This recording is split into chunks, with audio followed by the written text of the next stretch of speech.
Pade. Oy, Brad. Ano? May tuyo ko tako sa iyo, pade. Bogey ni niya, pade. Kung kwartaan, dahil ka na mag-asa. Bako man, di mo kumautang, pade. Boy, grabe ka man. Una ako, pasiguro lang tabo kay.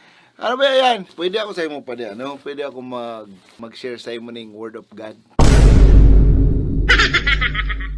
Madali man lang ni pade, madangog ka lang, tuktuan ta ka lang ning about sa Bible pade. Ika, ma-share ning word of God.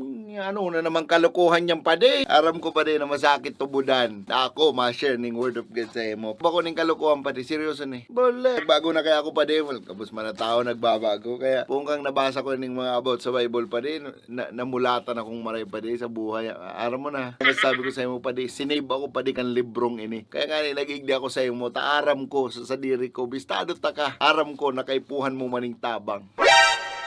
Okay. Hayaan mo ko pa di maging tulay pa di para makanood ka ning mga tataramon digdi sa banal na aklat. Madangog ka lang, tawan mo lang ako ng dikit na oras. Simple yun lang. Deal. Madangog ako sa imo, mayang problema. Pero sa sarong kondisyon. Anong kondisyon? Matagay-tagay kita ba naglilecture ka?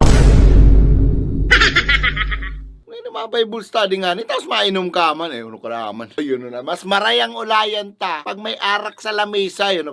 Dikit sa naman.